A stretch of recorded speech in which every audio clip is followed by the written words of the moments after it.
महाराज जी बोले वो लिख करके दिखाना जरूरी नहीं है, वो तप करके भी दिखाया जा सकता है। बात उनकी भी अपनी जगह सही है। अजित जी बैठे हैं, कमल जी उनका परिवार, शुरुआत ने की चंपापुर में, तो आचार्य महाराज बोले अजित ग्रंथ नहीं छपना चाहिए। बट आपके नाम से कोई ग्रंथ छापे, आपके लिए कोई अच्छी स्टोरी लिखे, आप मना करोगे? फिर अजित जी ने कहा कि बोले माता जी ने कहा है कि सुनील सागर जी को संपादक बनाना, तो ये महाराज जी बोले कि इसको जो कुछ बनाना है बना दो, लेकिन इसकी खैर नहीं। कोई भी कविता, कोई कहानी, कोई लेख वगैरह नहीं लिखा जाएगा यहाँ से। अब कौन बोले? तो फिर हमने इनको कहा ऐसा करो कि मेरे से जितना बनेगा गुरु महाराज का चरित्र वो करूँगा, लेकिन मेरा नाम मत छापना। आज भी ये होता है, अगर कहीं खतरा दिखता है तो भाई मैं कलश ले तो लूँगा, लेकिन मेरा नाम, मैं दान कर तो दूंगा, लेकिन मेरा नाम अशोक जी होता है। तो कई चीज़ें होती हैं, तो हमने कहा मेरा नाम मत छापना, तो माता जी को बोल देना। तो माता जी ने नाम नहीं छापा उसमें, क्योंकि उसमें मेरे लेख हैं। लेकिन हमारे गुरुओं की विरक्तता कैसी रही। चातुर्मास के चातुर्मास तीर्थों पर बीत गए, बताइए, जहाँ जंगल में कोई नहीं है वहाँ चतुर्मास करे। महावीर कीर्ति महाराज ने मांगी तुंगी गजपंथा में चतुर्मास की अपने ज़माने में, और कोई श्रावक नहीं था। आचार्य विद्यासागर जी महाराज ने अमरकंटक डोंगरगढ़, जहाँ मीलों तक कोई नहीं, ये गुरुओं की विरक्तता वीतरागता का प्रतीक है। ऐसे ही विरक्त मना श्रेष्ठ वक्ता, श्रेष्ठ साधक की जरूरत थी समो शरण में, और नहीं पहुंचे तो 66 दिन तक दिव्य ध्वनि नहीं खिली। और जैसे ही पहुंचे, कौन पहुंचे? पंडित जी, कहाँ? श्रोता बैठे हैं और दिव्य ध्वनि नहीं खिल रही। पक्षपात किया क्या भगवान ने? इंद्रिभूति गौतम आए और मनस्तंभ देखा, वो वीतराग शांत प्रतिमा देख करके उनका मन बदल गया, मान गल गया, और आके प्रभु को वंदन किया, मुनि अवस्था ली और दिव्य ध्वनि खिलने लगी। 24 घंटे नहीं बीते, पूर्णिमा को दीक्षा हुई, एकम से भगवान की दिव्य ध्वनि घिरने लगी। यानी अपने जैसे कमजोर बुद्धि के लोग होते तो महावीर स्वामी को कहते हैं, महावीर स्वामी बड़े पक्षपाती हैं। हम 66 दिन से रोज आ रहे हैं, हम तीनों टाइम उपस्थित होते हैं, आज तक नहीं बोले, और ये आए और बोल पड़े। भैया हम लोग बहुत बहुत कमजोर हैं, हम सहन नहीं कर पाते। जबकि थोड़ी सी समझ होना जरूरी है। गुरुवर ने अमुक को आशीर्वाद दे दिया, देख लिया, कोई विशेष मार्गदर्शन कर दिया, शायद उसके द्वारा जिन धर्म की कोई विशेष प्रभावना की संभावना होगी, शायद वो विद्वान होंगे, शायद वो कोई शक्तिशाली व्यक्ति होंगे कि उनके माध्यम से जिन शासन के लिए कुछ कराया जा सके। इसलिए उनके लिए 2-5 मिनट का समय निकाल दिया। अब आपको चाहिए कि आप इस बात से समझ जाएं कि वो जरूरी है, पर्पस है उसके पीछे। नहीं तो महावीर स्वामी को भी बोलने वाले मिल जाते कि 66 दिन से नहीं बोले हैं। और ब्राह्मण पंडित जी आ गए, देखा जाए तो वहां के 100 मिल विप्र का महायज्ञ था, उसके मुख्य पुरोहित वही थे। और वहां तो यहां तक लिखा कि जब आकाश मार्ग से विमान जा रहे हैं, कहाँ जा रहे हैं विमान? अशोक जी, आकाश मार्ग से विमान गुजरा। अब देखने वाले सोच रहे हैं कि ये हमारे यहाँ आ रहा है, ये हमारे यहाँ उतरेगा, लेकिन उतरा कहाँ? बोलो। ये एक सुंदर सा ग्रंथ है भगवान महावीर और उनकी आचार्य परंपरा, उसमें बड़ा अच्छा चित्रण किया कि जब विमान आ रहे हैं तो इंद्रभूति गौतम गणधर हवन कराते कराते आकाश की तरफ देख करके कहते, देखिए हमारा यज्ञ सही दिशा में चल रहा है, देवता प्रसन्न हो रहे हैं, देवताओं के विमान आ रहे हैं, हमारी यज्ञशाला के आसपास कहीं विमान जरूर उतरेंगे। और देखते ही देखते ज्ञानी विमान आगे चला गया। ये क्या हुआ? कहाँ गया? देखा कि अमुक जगह जाके उतर गया। ये क्या हो रहा है? तो बोले, लोगों ने बताया कि वर्धमान महावीर स्वामी का समोषण लगा है, आपके यज्ञ में कोई नहीं आया है, ये देवता तो महावीर भगवान की दिव्य ध्वनि सुनने के लिए जा रहे हैं। कैसा लगा होगा? चित्त तो परिवर्तित हुआ कि हमसे भी बड़ा कोई है जिनके चरणों में देवता जाते हैं, लेकिन अहंकार ने झुकने नहीं दिया और उबल पड़े। ये महावीर कौन है? सिद्धार्थ के बेटे राजकुमार महावीर आज इतने बड़े हो गए कि देवता हमारी यज्ञ का उल्लंघन करके और उनके पास जाने लगे। मैं महावीर के अहंकार को चूर चूर कर दूंगा। कौन कह रहे हैं? जो प्रथम शिष्य बने वो। ज्ञानी, दुनिया में कोई शाश्वत शत्रु नहीं है, दुनिया में कोई शाश्वत मित्र नहीं है। मन मिल गया तो दोस्ती हो गई, मन ना मिला तो अब मन नहीं मिल रहा है। अभी मैं चाहता हूं कि विमान यहां उतरे, और विमान उतर गया आर के हाउस में। थोड़ा तो लगेगा। अब मन का ना हुआ, अब मन का हो गया तो खुशी हो गई। बहुत सूक्ष्म अंतर है वो दोस्ती और दुश्मनी में। आप में बहुत अच्छी दोस्ती बनी रहेगी, मन मिलता रहे, और आप में दुश्मनी हो जाएगी, मन खट्टा हो जाए।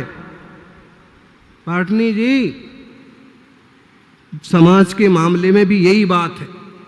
कल तक वो 5 आदमी एक साथ खड़े होकर काम कर रहे थे, लेकिन कोई विकल्प किसी ने डाल दिया, कोई विकल्प बटुक का वेश धारण करके। इंद्र अगर इंद्र के रूप में आ जाए तो भी इनकी कितनी खुशी बढ़ जाएगी कि हमारे हवन में, हमारे यज्ञ में आ गए। इंद्र उस रूप में नहीं गए, ब्राह्मण का बटुक का रूप बनाया और जाकर के कहा, छद्दब्बणोपयत्था, 6 द्रव्य कौन से हैं, 9 पदार्थ कौन से हैं, पंचास्तिकाएं कौन से हैं, 4 गतियां कौन सी हैं, 6 लेस्याएं कौन सी हैं? हे स्वामी आप बताइए, आप महाब्राह्मण हैं, महान ज्ञानी हैं, और इन प्रश्नों का उत्तर आपके अलावा कोई नहीं दे सकता। उनने कहा, बटुक ब्राह्मण तुम्हारे गुरु कौन है? उनने कहा, हमारे गुरु तो महावीर स्वामी हैं। चिढ़ करके बोले, चिढ़ जाते ना, तुम्हारे गुरु वो हैं तो उनके पास जाओ ना, हमारे पास काहे को आए?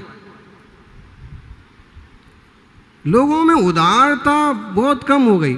अरे भाई वो गुरु है तो क्या हुआ, दिगंबर मुनि है ना, जिन धर्म का ही तो पालन कर रहे ना। तुम्हारे गुरु वो है तो उनके पास ही जाओ, उनसे ही पूछो। हमारे गुरु मौन लेके बैठे हैं, बोलते नहीं हैं। अच्छा, तो तुम्हारे प्रश्न का उत्तर मैं दूंगा। और जब प्रश्न किया तो उनको ये समझ में आ गया कि अगर मैं इस प्रश्न का उत्तर शब्दों में तो दे सकता हूं, लेकिन उसका भाव अगर मैं बोलता हूं तो उसका मतलब हो रहा मेरे को मिथ्यात्व तो छोड़ना पड़ेगा, नास्तिक छोड़ना पड़ेगा, मैं गलत सिद्ध हो जाऊंगा। मैं नित्यवादी हूं, मैं कर्तावादी हूं, मैं कर्तावादी मानता हूं भगवान को ईश्वर ने बनाया है। लेकिन अगर 6 द्रव्य की सिद्धि हो गई तो दुनिया किसने बनाई फिर? बताइए, बोलो प्रदीप। अगर 6 द्रव्य से संसार चल रहा है, 6 द्रव्य की रचना है, तो दुनिया किसने बनाई? मैं गलत सिद्ध हो जाऊंगा। अब उत्तर दें तो क्या दें? बोले तुम बहुत छोटे हो। किसको बोले? माताओं, किसको बोले? तुम बहुत छोटे हो। किसके लिए कहा? हमारी आंखें भी धोखा खा जाती हैं। कई बार छोटी उम्र के मुनिराज सामने हों तो हम ऐसे समझते हैं कि छोटे से महाराज क्या समझते होंगे। वो महाब्राह्मण गौतम बोले, बटुक तुम बहुत छोटे हो, इन प्रश्नों का उत्तर तुम नहीं समझ पाओगे, इन प्रश्नों का उत्तर तो मैं तुम्हारे गुरु को ही समझाऊंगा। अंधा क्या चाहे? बोलो। दो आंखें, उनको चाहिए क्या था? ये चाहिए तुम चलो तो एक बार गए कि तुम्हारा मान चकनाचूर हो जाएगा और ज्ञान भरपूर हो जाएगा। देखते ही देखते सम्यक दर्शन हो गया। आज का दिन था। दिव्य ध्वनि खिरने लगी। जदम चरे, प्रश्न पहला शुरू यहीं से हुआ। आचारांग, पहलो आचारांग बखानो। पहला अंग कौन सा है? सरस्वती पूजा पढ़ते हैं ना पंडित जी? सरस्वती पूजा हो गई? हाँ। पहला आचारांग मतलब है, वर्धमान स्वामी भी ये कहना चाहते हैं कि जीवो सबसे पहले आचरण पर ध्यान दो। आचरण सुधर गया तो मरण सुधर गया, जीवन मरण सुधर गया। तो इंद्र के द्वारा लाए गए इंद्रभूति की जैसे ही आंखें खुली तो कहा, भगवान जीव है कि नहीं है? प्रभु की वाणी में आया, अति जीवा, जीव हैं, अजीव भी हैं, पुद्गल भी है, धर्म भी है, अधर्म भी है, आकाश भी है, काल भी है। ये पूरा लोक क्षय द्रव्यों से भरा हुआ है। इसका कोई न करता धरता, अमिट अनादि, जीव और पुद्गल नाचे या में। किसी ने बनाया नहीं, यानी भोले भाले मत बन जाना।